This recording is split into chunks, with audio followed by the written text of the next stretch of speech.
Kelly. um, Hello, Steven. I will just wait for a few minutes, no, sorry, not few minutes, of course, few seconds, and I will send this right now to Steven, and we are all very much on time. Hello, Erica, and thank you all my friends for joining me in. Here you go. Here I am. Hi, Steven. Hi, How good. are you? I'm great. How are Good you? morning. Good morning. Good morning. Good morning from New York City. Yes, here you go, Seth. I'm so happy that you are full awake and had your hair and makeup done.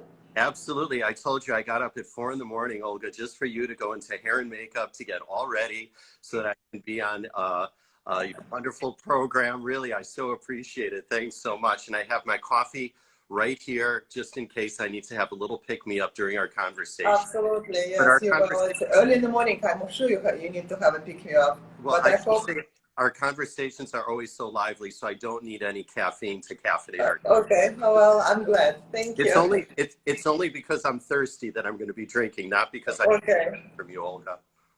Got it. Well, I just tell you a little bit just how we're going to start. I Sure. will say a few words about the conversations with Olga. I will also say a few words about you just to bring all our listeners to a page of your beginning, and then you'll take over and I will just chat as we always do for so many years. Absolutely. I'm glad that you're going to be introducing me so I can remember who I am, actually. Yeah, okay. Yeah, I It, know. See, it's it's still it's very early in the morning. it's helpful Exactly. for me. It's helpful for me too. Okay, so I think we should actually start, Sure. and because we usually try to Mhm. keep the session to about, well, between 45 to an hour, depends how it goes. So here we go, and thank you again, Stephen, very much. I've started to all our listeners, people who've been my loyal followers, you know what it's all about. The conversations with Olga was some of you who are joining us for the first time. I'll just say a few words about the conversations with Olga that I've started actually during the circuit breaker last year. And it's an IGTV series, I should say, probably sort of a podcast as well, fostering intellectual and cultural exchange between influential and interesting individuals from all around the world. My dear friends, they are sharing their personal life story in hopes to inspire and cultivate a more diverse and inclusive community. So today is my episode number 17, and I'm very much privileged and excited to introduce my guest, Steven Shalowitz, whom I know for many, many years, and we've been friends for many years. And I will say a few words about you, Steven, and about your core um, job, or I should say your occupation or passion as well. And I will read a little bit so I don't make any mistakes. Steven is a host of the One Way Ticket Show.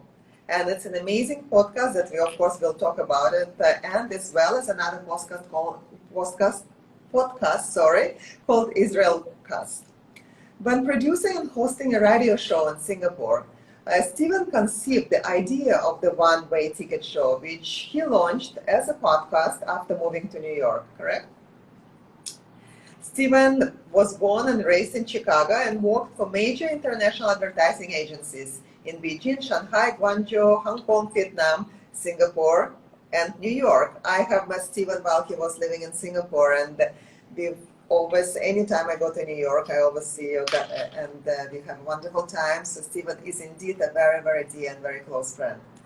Besides being an acclaimed podcaster, Stephen is an exhibited photographer with a penchant for travel to rock nations. Stephen's adventures have taken him to nearly 70 countries, including North Korea, Libya, Iran, Burundi, Sudan, Syria, Burkina Faso, and Saudi Arabia. And we'll talk about it as well. Stephen went to Washington University in St. Louis, and he studied Chinese language and literature. So Stephen is fluent in Mandarin, besides so a number of other languages, and he has a master's degree in international relations from the Johns Hopkins University, School of Advanced International Studies, actually.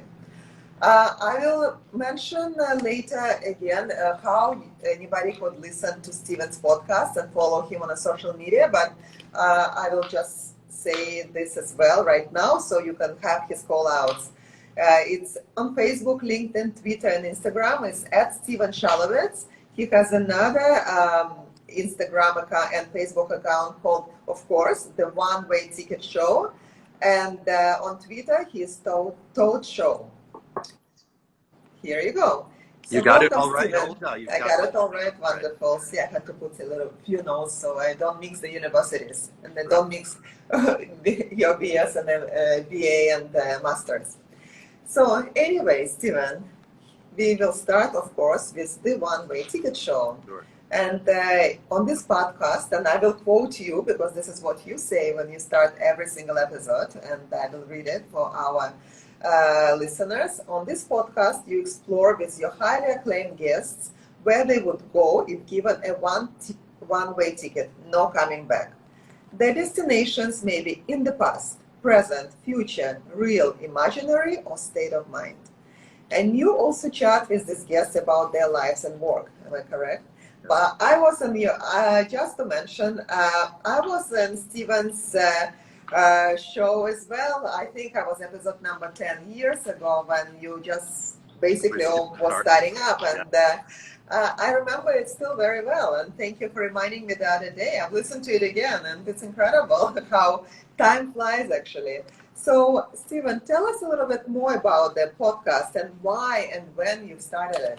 Yeah, sure. Well, first of all, once again, thanks so much for having me on your wonderful program, Olga. And I've watched many of the episodes, and I've really, really enjoyed them. And so, really, I think you're onto something here. And so, I just wish you much continued success with your show. You're right. You were on episode 10. And I started the podcast, and you were on during my first season, and I had started it in 2012 here in New York City. But the origins of the podcast actually happened while I was living in your hometown of Singapore, because, as you know, because you were one of my regular listeners, I used to produce and host a Latin music show on Gold 90 FM. We have to give a shout out to that. And I used to do a lot of celebrity interviews. And at that time, because I was working a regular day job in advertising, I really had to prepare all of my shows while I was on the MRT, on the subway, or on the bus, or, you know, walking to work, or during my lunch hour. And I remember that one moment when I was on the bus and I was going down Beach Road.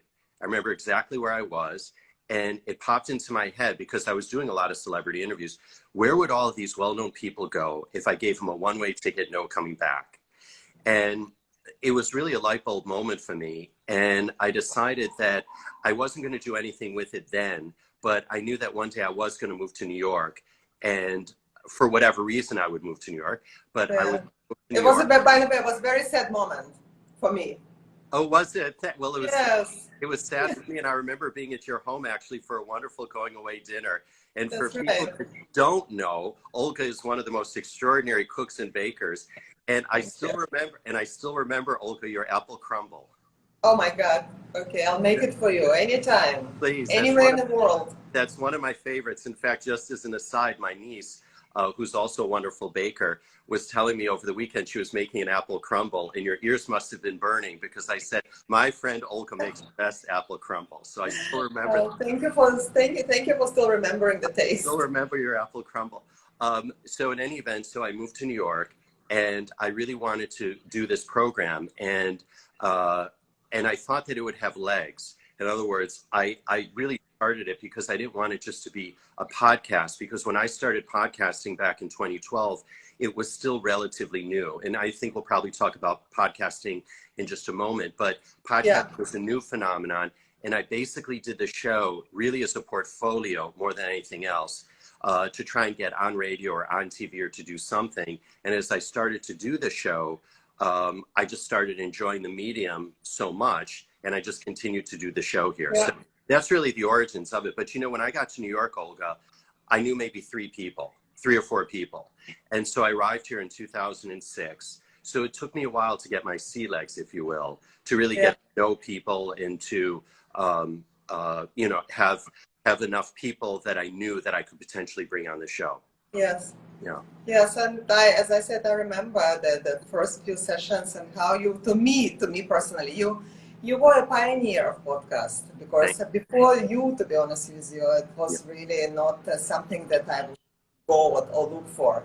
So thank you for that. And up to now, I believe you've created over 230 episodes featuring these incredible personalities from all over the world, including the Nobel Prize winners, talk show legends, and fashion experts, and foodies, and law professors, and CNN chief international correspondents, and New York Times correspondents, and you name it, leading artists and photographers. What are the challenges of talking to all these busy people and interesting people Well, on your I team? sure. Well, I think you're right. I've been really blessed, lucky, but it's also been a lot of hard work, as you know, putting a show Yeah. together to get Yes. the kind of people that you want. Because I've had some true legends. I've had everyone from Dick Cavett, who your listeners may know, to you just mentioned Clarissa Ward, who's the CNN chief international correspondent, to Yeah. Brett Stevens, Alan Dershowitz, Jose Ramos Horta, the Nobel Peace Prize winner, Senator Joe Lieberman. I mean, I can go on and on and on. Yes. There's been Yes. 230 episodes, you know, it would take forever. 231, actually. My latest guest is actually Victoria Arbiter, who is CNN's royal contributor, and her father, Yes. Vicky Yeah, Arbiter. I've listened to it. It's a great, great interview. She's fabulous, and she's the Yes. nicest Yes. person around. Yes. And Yes. so really the big challenge, I think, is there are several challenges. Actually, I think one challenge, first of all, is scheduling them. Well, first of all, for some people, it's getting to them. And we can certainly have a chat around, you know, how one gets one's guests. But, you know, a big challenge is really just scheduling them. And for me, the biggest challenge is actually doing my homework, because like you, I pay great attention to detail. I like to do my homework in advance. And when you're juggling not only the One Way Ticket Show, but Israel Cast as well, because that comes out twice a month, and the One Way Ticket Show comes out every other Tuesday. It's a question of, if someone has a book, for example, it's reading the book, doing the research, but then you have these other guests that are waiting in the queue. So for me, the big challenge is the preparation. I recently interviewed John Dickerson, who is the 60 Minutes correspondent here in the United States. He's an author. He was the host of Face the Nation. He's an extremely, extremely highly regarded journalist. He came out with a book about the U.S. presidency. Let's see, it was early summer. I'm losing track of time now because of COVID, you know, this. Yeah, we all have COVID brain, don't worry. Yes, during this crazy time-space continuum. So he came out with his book, and his book is quite lengthy, and it's absolutely brilliant. But I feel like it's my duty to read the book beforehand so that I can be well-versed and well-prepared. Even though we explore with my guests where they go if given a one-way ticket, we also talk about their lives, their works, and their projects. Exactly. So it's not only reading the books or preparing about their life and work, but it's also doing homework on where they want to go on their one-way ticket journeys. Yeah. And in some cases, I don't know where they want to go before our interview. In most cases, I will say I do, because I ask every guest, please tell me a couple days before. Sometimes they don't decide until the last minute, or they forget. Actually, I think I was one of those. I don't think I told you in advance where I was planning to go. But it's just, you know, it's a spur of the moment kind of thing sometimes. You're absolutely right, and I remember that. And so sometimes I'm a little bit floored, and so, you know, you have to do a lot of tap dancing. You have to think on your feet. That's part of the fun of it, and that's the adrenaline rush of doing it. Tell me, without, or you can be politically correct if you want, because I'm sure a lot of your your guests are listening to the program. Who has been your most memorable guest, and why? And who was the most difficult, or the most challenging, I should say? The most memorable, of course, was Olga. You mean apart from Olga? I would. That's almost like, you know, Olga, you have two wonderful children. It's sort of like saying, who's your favorite child? So for me, I really can't, because I have memorable moments with each one. And oftentimes those memorable moments happen after the interview. You know, certain memorable moments are actually very personal. And, you know, I had one of my guests, for example, so I turned vegan, I guess it'll be about 3 years ago. And so one of my guests, who is the noted vegan icon, Victoria Moran, she's written 30 odd books. She runs the Main Street Vegan Academy. I mean, she, for example, was sharing, we were talking about what I was eating, right, during the course of a day, and without going into too much detail. And she raised a few questions for me that really were light bulb moments for me. So that was memorable. But then I also had, I just mentioned Dick Cavett, for example. And Dick Cavett, who is the talk show host of talk show hosts, he was the go-to person in the 60s and 70s.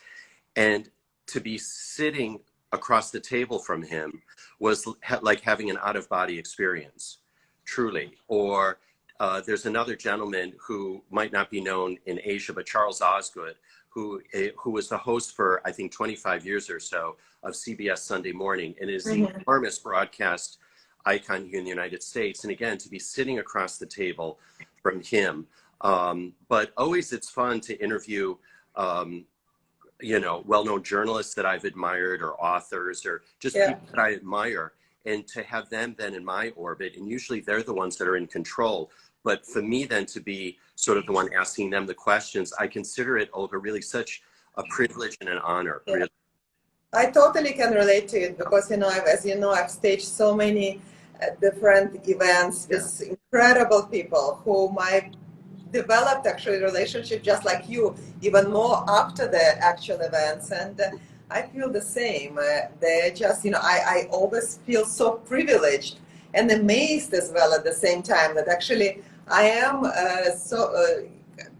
talking to these people and becoming friendly and keeping the relationship. So this brings me to the, you know, to the point where, you know, when I when I choose the guests for the IGTV series, I usually talk to the people and connect to people whom I already know, who have been my friends or whom I've been introduced to, and I strike the relationship with them. How do you choose your guests on your podcast? I'd like to say that I put a bunch of names in a hat and then pick them out of the hat, and then that's one. Usually it's people that I'm interested in, people that I would like to speak to, people that I think first and foremost that my audience would be interested in. Because there's some people that might be a little bit too esoteric, even though I'd like to speak with them, but I don't necessarily think my audience would.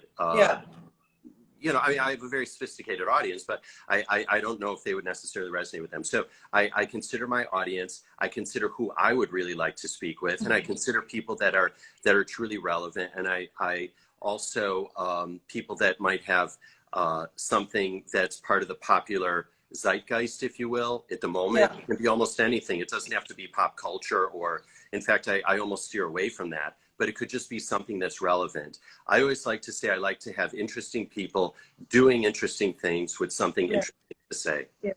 But how do you connect to them, and what are the, I should say, I actually wanted to ask, what are the most unusual circumstances of this task when you connect to these people, when you have to approach them? And can you share with us, like, maybe a quirky and interesting experience? Yes, because that's an excellent question, actually, because first of all, living here in New York City, I'm actually very lucky because there are events to go to. Well, pre-COVID, there are events to go to. There are speakers to hear.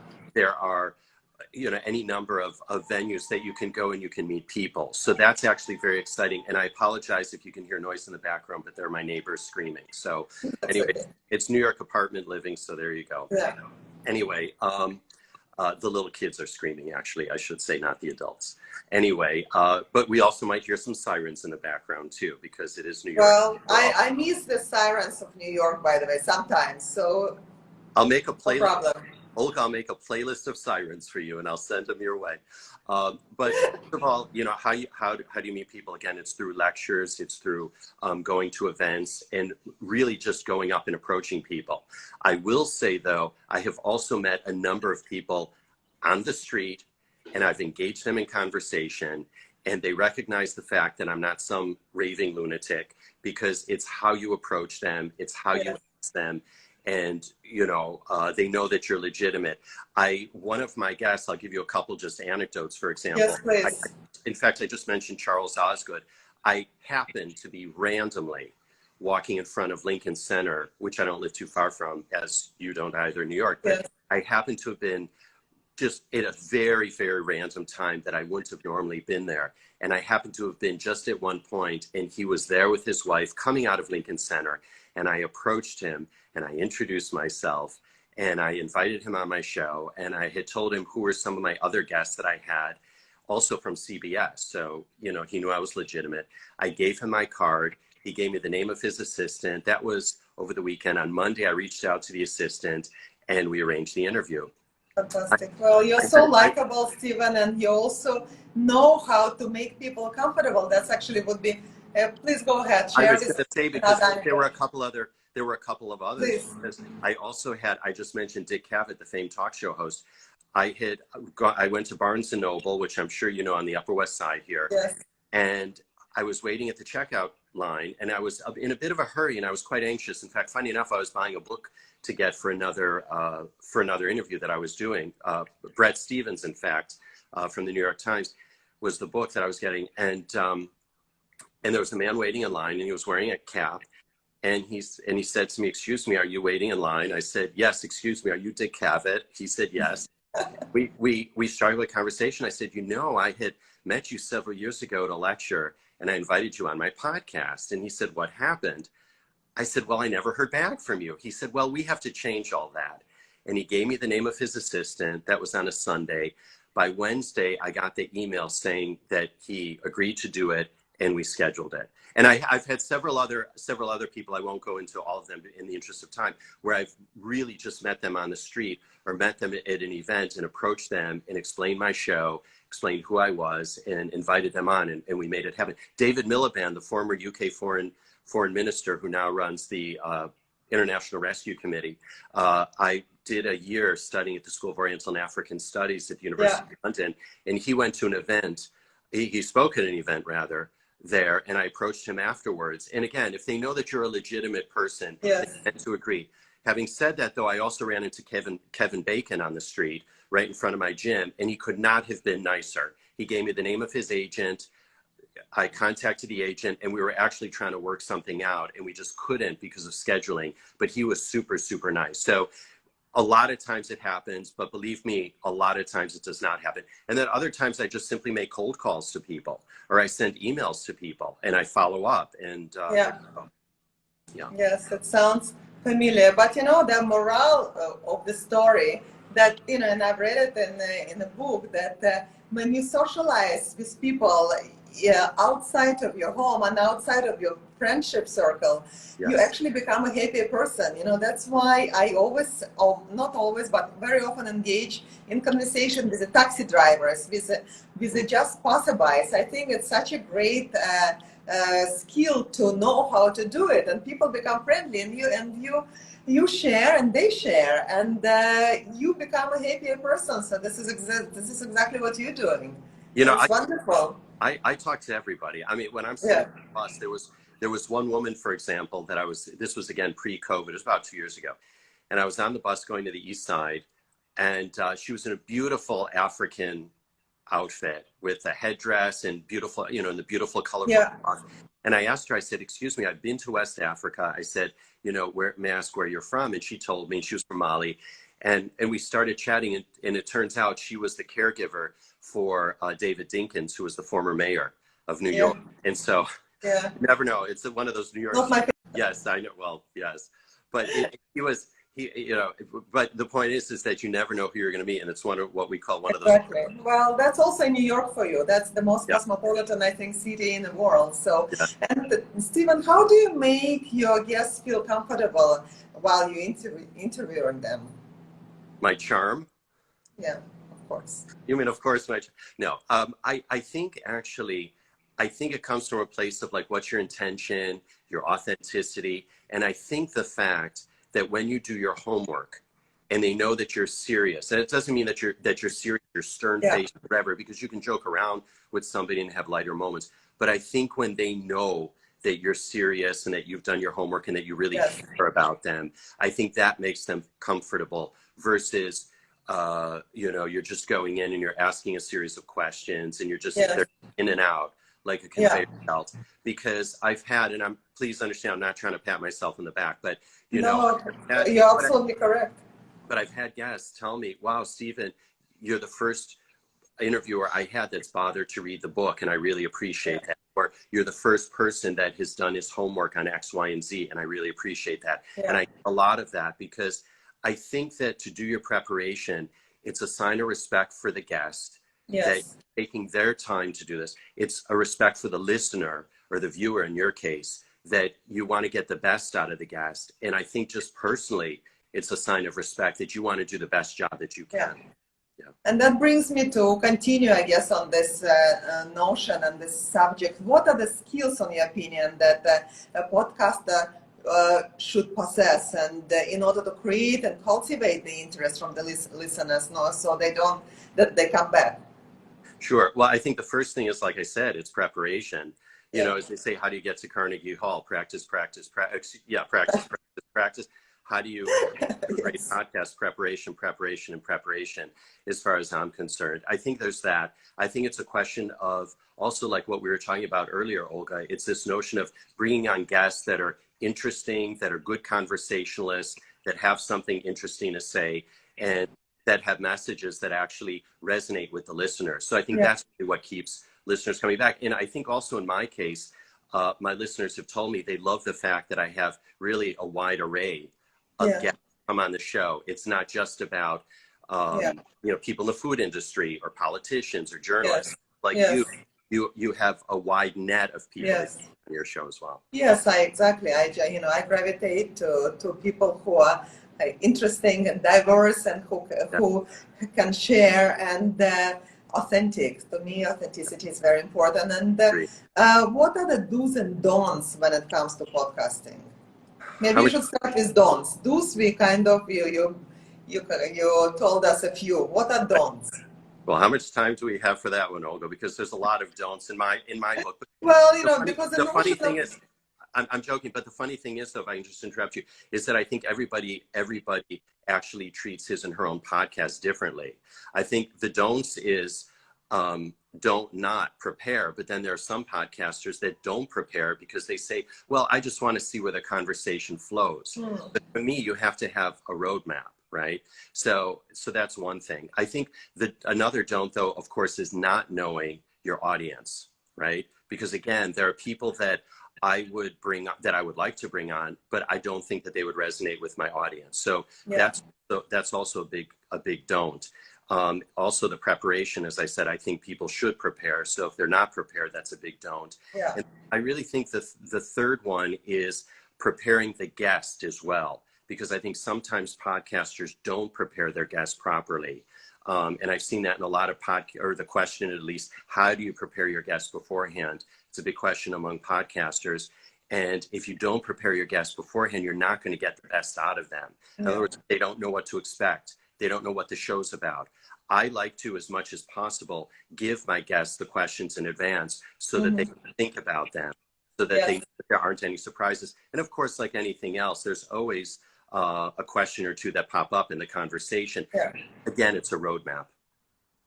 Thank you. Well, you know, because the notion of the podcast become kind of an in vogue thing to do, and many people are doing it for better, for worse. And what is your take on this explosion, on this trend?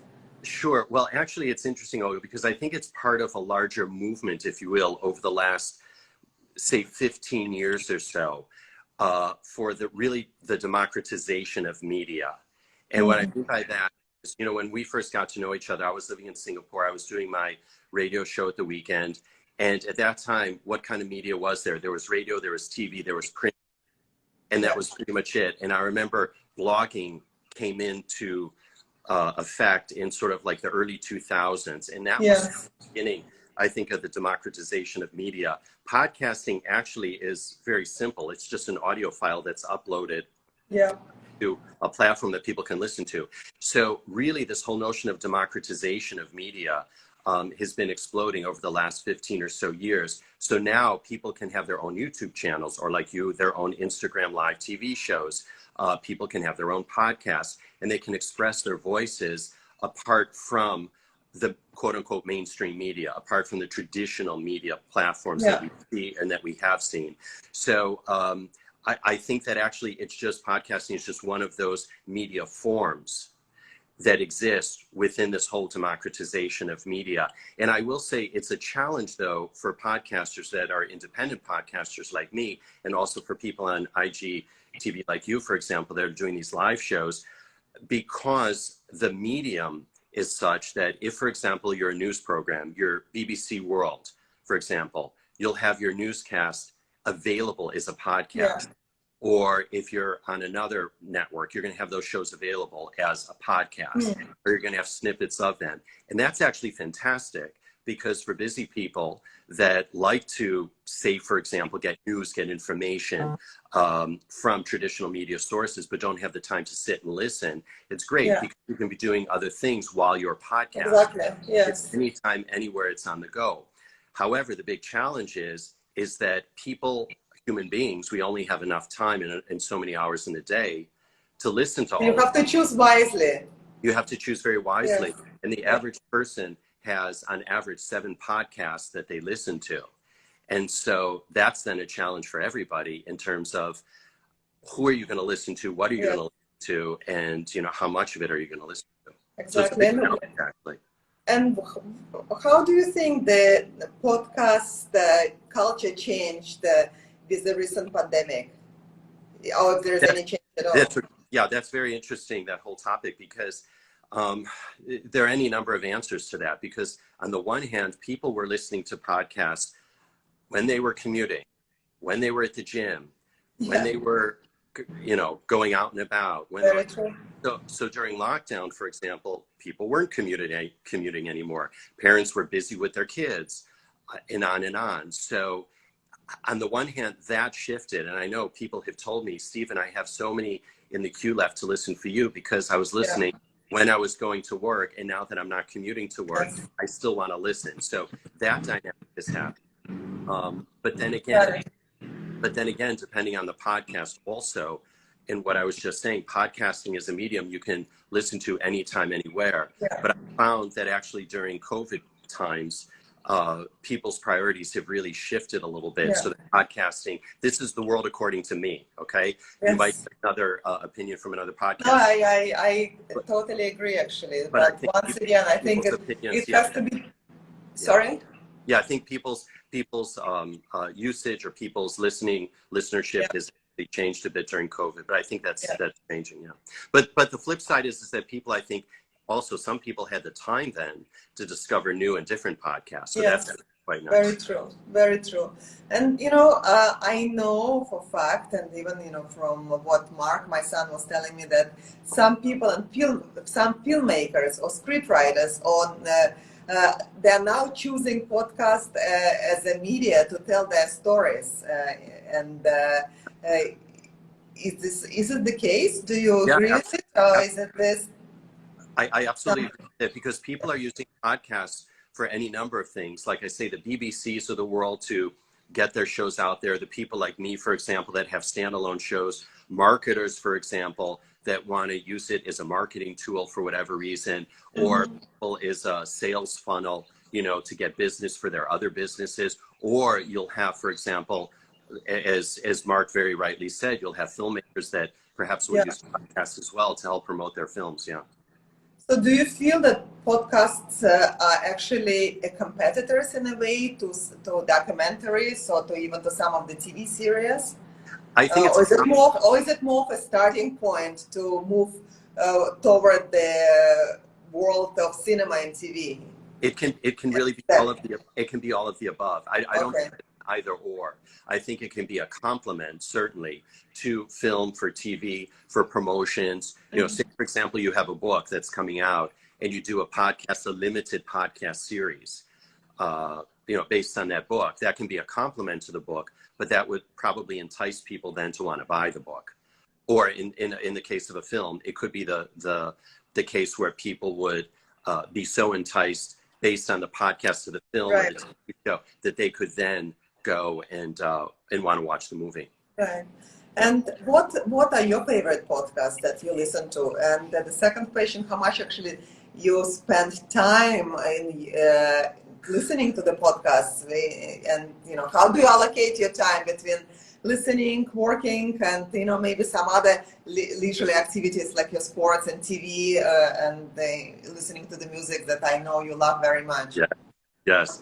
Uh, it kind of ebbs and flows. I will say on a very regular basis, there are several news podcasts that I will listen to. I do listen to BBC World Service podcasts. I don't always agree with their politics. That's another story. We won't get into that. But I do listen to them because I do like their international coverage. Because you don't get that international coverage listening to the news here in the United States. So for sure, I'll listen to BBC World Service. I also listen to the Megyn Kelly podcast. I like her perspective. I do listen to Ben Shapiro. There's a wonderful podcast that I love because I like to follow the royal family. It's called Pod Save the Queen. And it's super fun. It's really interesting. It's very fun. It's entertaining, engaging. That comes out every Thursday.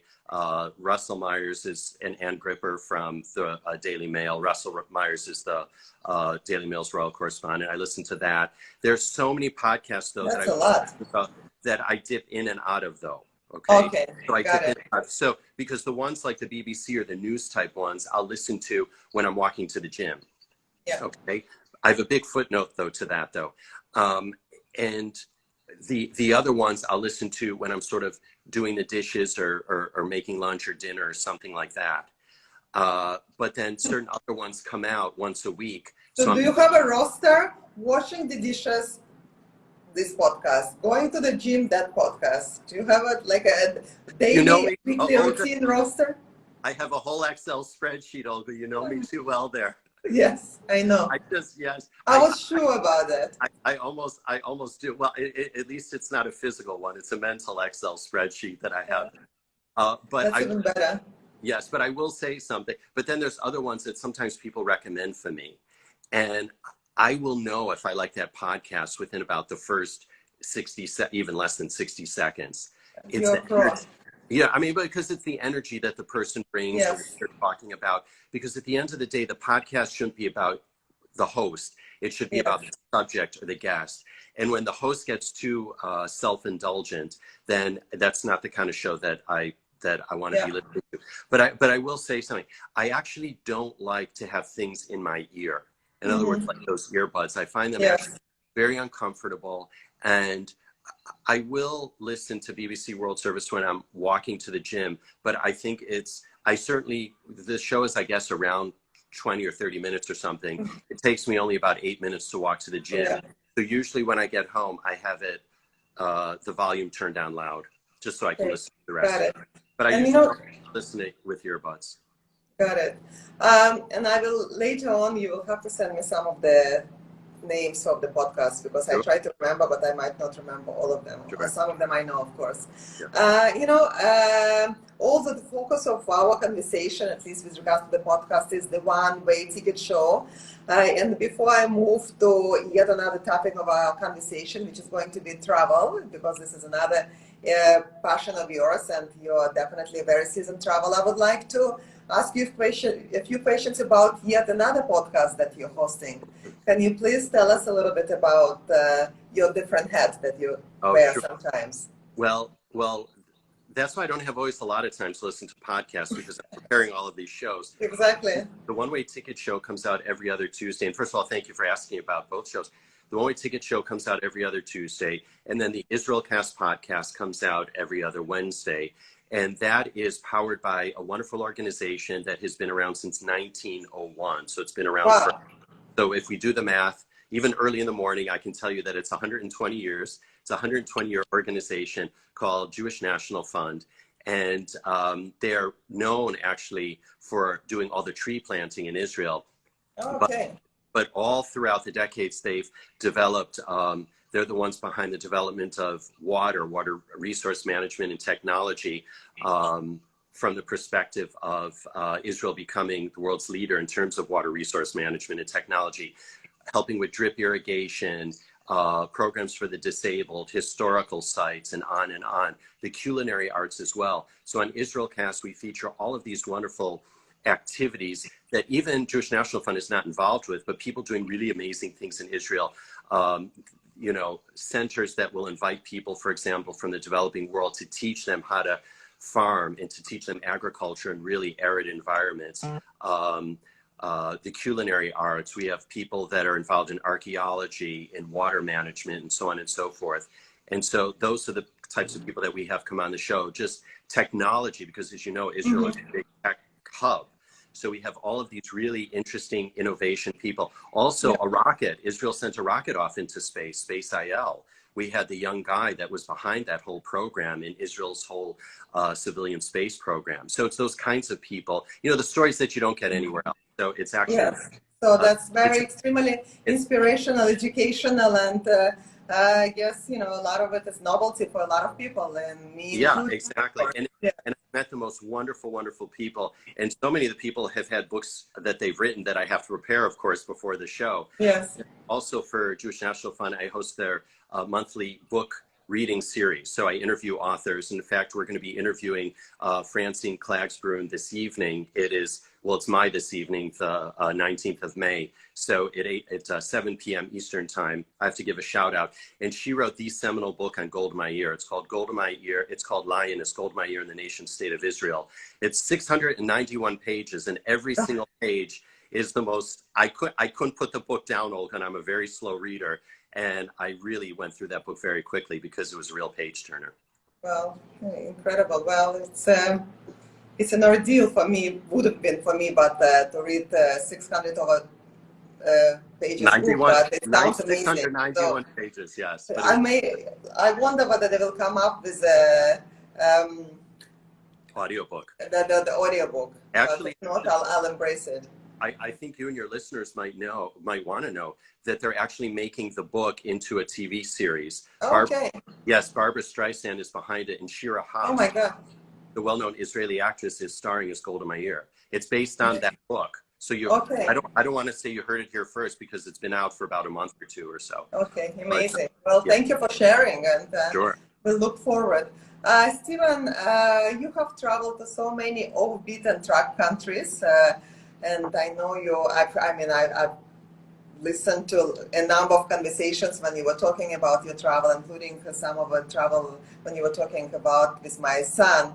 Why do you have this fascination with going to these countries? And can you share with us some of the most unusual anecdotes and some of the memorable sights or surprises, experiences that in the places that you visited?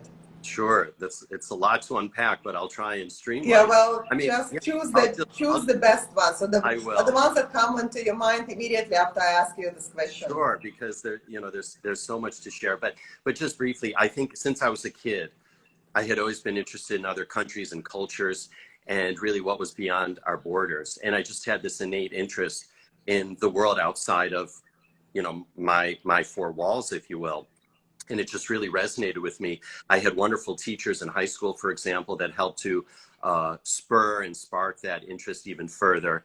And I just find these places absolutely fascinating. And I almost feel that on the one hand, as long as I'm young enough, I'm healthy enough, and I want to see these places. Yeah. That's one thing. I'm also very interested in art, archaeology, architecture, cuisine. And so for me, I want to be able to experience all that. And I really also like to go to these places, to see these places and to understand them beyond what's in the headlines, because I tend to be a very cynical person. I tend to not believe everything I see or hear on the news.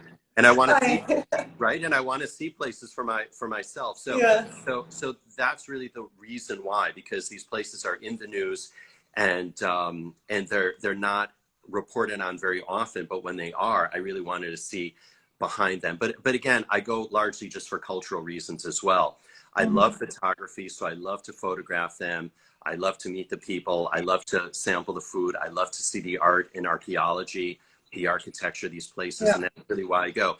I think in terms of sort of, oftentimes you'll say, or ask, where's your favorite place or your most memorable place? And it's difficult to say because every place is so different. I think there are certain places that are certain surprises for people. Whether it's Algeria, for example, which has fantastic French colonial architecture. I don't think Algerians necessarily would be happy the fact that the French were there, but the outcome, of course, was the fact that the architecture is stunning, but it also has really important Roman ruins as well. Mm. That was very, very exciting to see. And the food was fantastic. You know, it's a Mediterranean cuisine. I was eating fish at the time. I wasn't vegan. The fish was fantastic. The French pastries were great. And for someone with a sweet tooth, I couldn't be happier. People go to Tunisia to see the mosaics, but they were equally impressive in Algeria. So that's one country that I thought was fascinating. Sudan, for example, has more pyramids than Egypt. And the pyramids are different in terms of the shape, but that was just a brilliant surprise. Syria, of course, which is devastated now because of the civil war, and it's absolutely heartbreaking from a culinary perspective and archaeological perspective, was, you know, you couldn't beat that. Yeah. I will say, though, in as much as, and of course I have to go on record and say this, as much as I detest the government of Iran and what they're doing to their people and to the rest of the region, as a travel destination, it's absolutely fascinating. And the lion's share of the people don't support the government. And I know this isn't a politics show, so we won't get into that. But just from, again, the reasons why we travel, the art, the archaeology, the architecture, food, shopping in Iran is second to none. So, you know, all these places have surprises. North Korea was a surprise. Who knew that it was so beautiful? Yeah. Physically beautiful, I'm talking I about. remember when you were going to North Korea. I was very worried about you at that time. Yes, I remember it very clearly. Well, that was actually shortly after we did our interview. I went because it was in 2012. Yeah, that's right. Yeah. That's right. And Steven, when you pack, what do you never travel without? What is the must for you to pack? Right. Well, first of all, I always take along with me, and this may sound whimsical, but I always take along with me 4 cinnamon babkas. And I know you know what babka is, but in case any of your viewers don't know, it's a sweet Russian bread, right? Yes. It's like bread. Yes, exactly. It's like swirl, and a little bit like swirl, like the French cinnamon bun. Yes, but in a loaf. And I usually take the cinnamon ones because, first of all, your luggage smells great, okay? But more importantly, because that's very funny. Yes, but inevitably, I'm invited to someone's home, or, you know, taken out, or a guest somewhere. And you always want to bring a gift. And I always think to myself, what better way than to have a taste of home brought to them? Yes. And so and then you don't have to also scramble to buy flowers or something else. That's and it's definitely a subject for the conversation. You can yes, it's unusual, unexpected, I would say, probably, yes. Well, and I'll tell you in 2 cases. One was when I was in North Korea, and we were told we have to bring gifts for our guides. The women, you bring cosmetics or sweets, and the men, you bring cigarettes. So you go to Beijing to buy all these things. I had my babka, and I gave it to my female guide. She looked at it. I don't think she knew what to do with it. But when I was in Lebanon, I was in Beirut, and I was the guest of a classmate's in-law. Okay, that's the easiest way of explaining it. And they lived in this beautiful apartment, and they were having a small gathering. They invited me, and she put out this gorgeous Lebanese spread, which I'm sure you can imagine was amazing. Yes, oh my God, I love it. Yes, I have a number of Lebanese very close friends here, and I think some of them are even joining us for the conversation. I definitely know what Lebanese. So you know what I'm talking about. So I brought them the babka, and when they put out the sweets, these amazing Lebanese sweets, I mean, yes, all of the sweets, and she put out the babka, and you know what vanished immediately? The babka. It was gone. Okay, so that was the other. But the other thing that I never travel without, the Olga, of course, I always take along with me instant oatmeal, because instant oatmeal, it's like the comfort food. Well, the reason I do it is because because sometimes you don't know what they're going to be serving for breakfast or in a particular meal. And it has saved me on many occasions, because you can always get hot boiling water somewhere. Yeah. And you can always usually get a banana, and, you know, you put it in. But the other thing that I take with me too are a bag of walnuts and raisins that I put in the oatmeal to, Yeah, give I a little actually, bit I more just wanted confidence. to ask, for me, when I eat the oatmeal, I need the honey, and I Yes. need a bit of nuts, and I need a bit of cinnamon. So, otherwise it wouldn't. Well, I should say, Olga, sometimes what I do is I also take a little thing of cinnamon, Here you or, go. or what I do is, just to make life easy, I have the bag of walnuts and raisins, and then I sprinkle the cinnamon in it, and then I take it With a out, mix. Yeah. and then I take it out and I put it in the oatmeal. Yeah. Stephen, for me, it would have been, and all my friends know about it, for me, it would be the salt.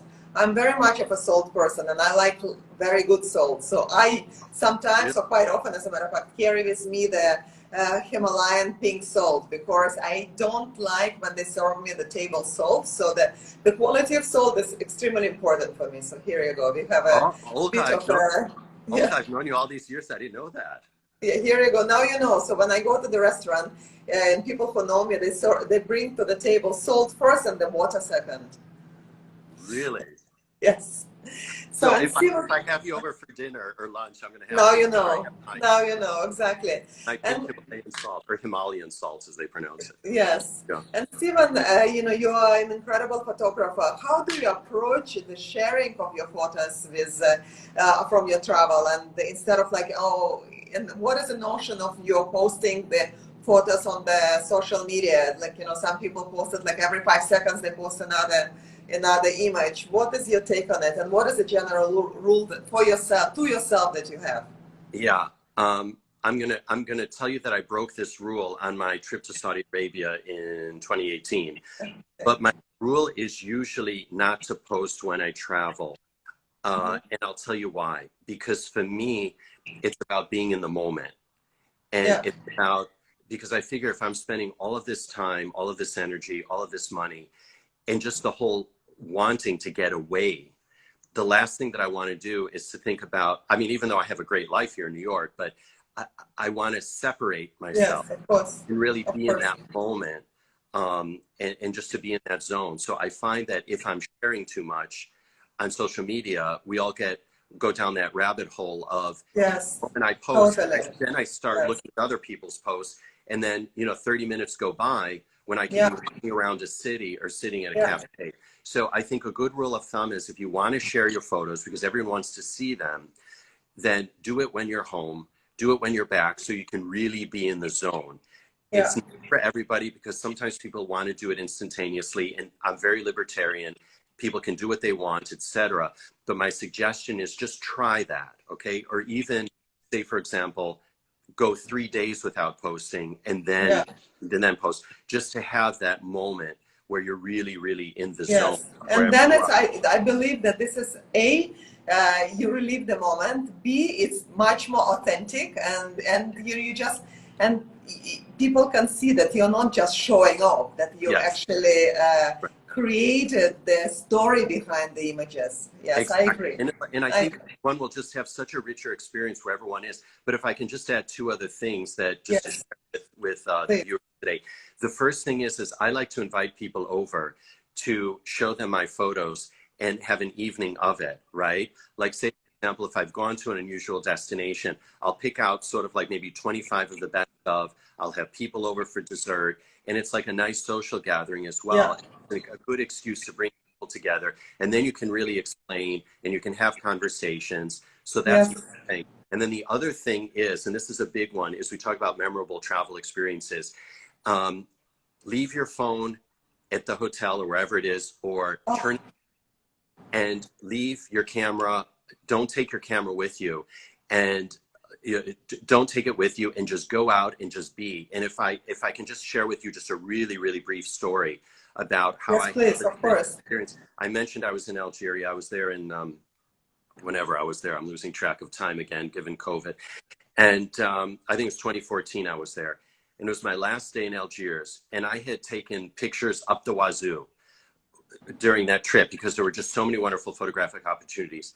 And in the center of Algiers, there's a wonderful plaza in a square, and just opposite is their post office, which is this beautiful, iconic building.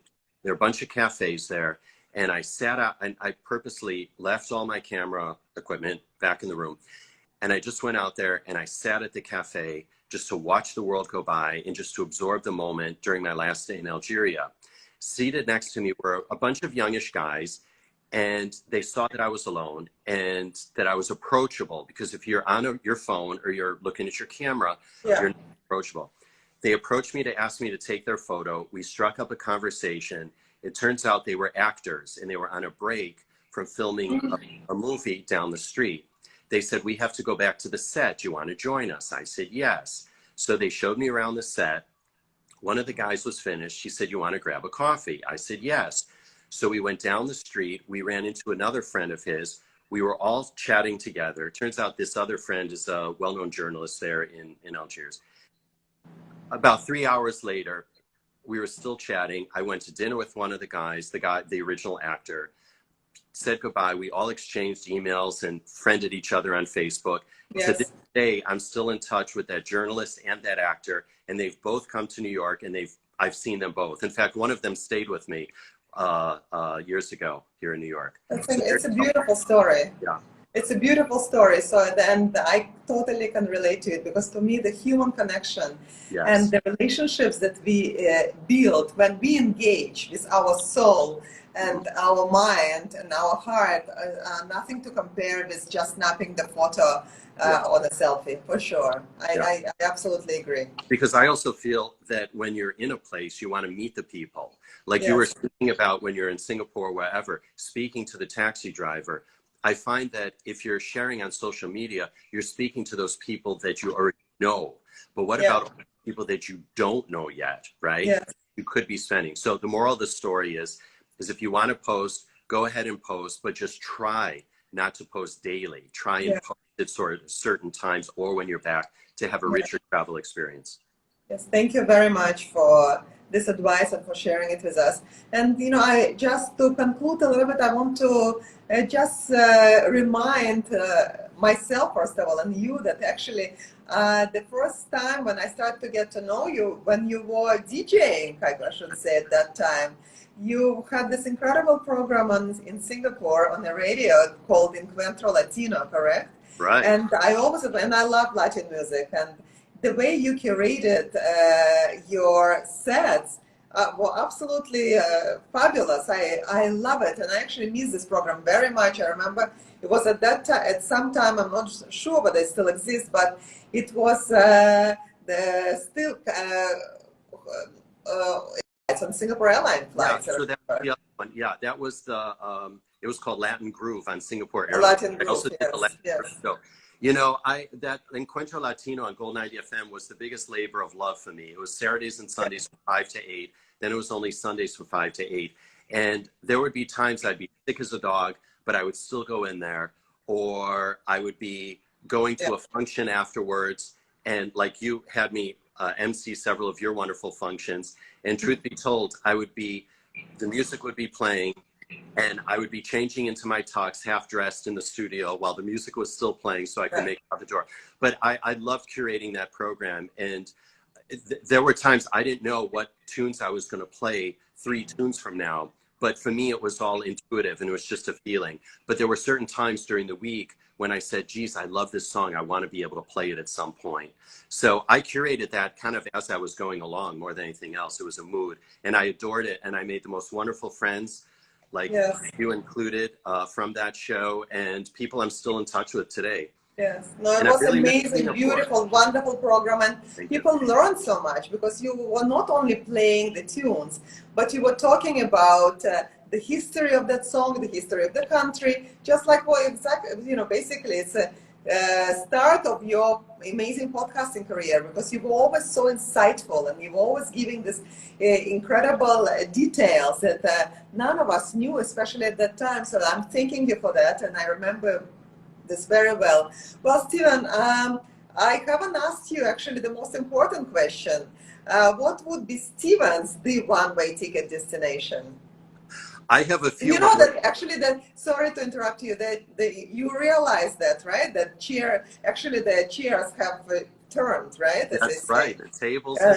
Olga. Tables, not chairs. Tables have turned. When you introduced me, it's my turn now, so I am allowed to ask you this question. Well, I actually have a few one-way ticket destinations, but the public one. Well, I'm giving you one. Okay, one of them is I want a one-way ticket destination to next Tuesday, where I'm holding the winning lottery ticket for $950 million. I want that too. I'll give you a little We bit of the share cut it, of, okay? but after tax, you know, Olga, it's 900, not 950 million. It's only about 40% of that or so. Well, But I think I can I still can live with that. Yeah. Yeah, I can live on that. I'll give you a little cut. Okay. Okay, and Well, what would be the... that's the public one. I have a few others, but you said only one, so that's the one. Okay, now I'm changing my mind since the first one we're already sharing together. So give me one more. Oh, one more one-way ticket. I would say a one-way ticket to it's a one-way ticket to eternal peace and contentment. Yeah, that's a good one. You know, Yes. I think Yes. Thank that's you for really, that. It's, yeah, I especially in the times that totally we're living right now. Yeah. yes, especially the times that we live now, for sure. Yeah. And what shall we look all of us forward into in your next episodes on the one way ticket show? I told you I'm always reading books. My next guest is David Nassau, who is the author of The Last Million. It talks all about the 1 million displaced persons. He's a very well-known historian. He wrote about Joe Kennedy, Andrew Carnegie. That's the next episode. The one after that is called All Aboard. This is really great with Jeffrey Weil. It's a memoir of travel and obsession. He's fantastic. He is a force in the travel PR world. So those are the two episodes. And then there's a few other surprises that I have coming up. So everybody, if they go to theonewayticketshow.com, once again, theonewayticketshow.com, or you can get The One Way Ticket Show wherever you download your podcasts. And they can check. We're all looking forward. And there any last words before we close down this amazing and exciting and very actually delightful episode with you? Well, I have to say an hour goes by mighty quickly, Olga. I know. Cards there. So really, I just have to thank you really for inviting me on your series and also for doing the series because, you know, I love the conversations that you're bringing and the guests that you're having on. Thank you. And it's just interesting because, you know, when we talk about podcasts and just audio or video content, we always like things that are a little bit different and to hear voices that are a little bit different and people that have things to share. So I just want to say thank you. I hope people continue to listen to your show. I wish you much good success with it. Thank you very much, Steven. People include my shows in their rotation of podcasts or else check them out. Absolutely. And I will make sure that the episode is posted again. The episode have been recorded. So for some of our friends and listeners who were not able to join us today or who were able to join us for just for a little bit, I will post the link. So please go ahead to share and to enjoy listening to this episode and of course to the One Way Ticket Show, which is absolutely amazing and you'll love it, I promise you. Thank you. Well, thanks also for your big support of the One Way Ticket Show. I do appreciate it. Well, thank you for giving us all to have this opportunity. So thank you and have a great day. You too. And I'll talk to you very soon. And I wish I could be now in the springtime, which is one of my favorite times in New York, and you and me can walk through Central Park like we do sometimes when I'm there. Yes. Well, also, Olga, the fact that there will be a little bit of time, it gives me a chance then to go out and buy that pink Himalayan salt for you. Yeah, exactly. Now you know. Now I know. Still my secret. Yes. Absolutely. Really, thanks so much. Really look forward to Thank you very much. And thank you everyone who joined us today. Have a wonderful day and good night and have a good afternoon as well. Thanks. Bye. Cheers. Bye-bye. Bye.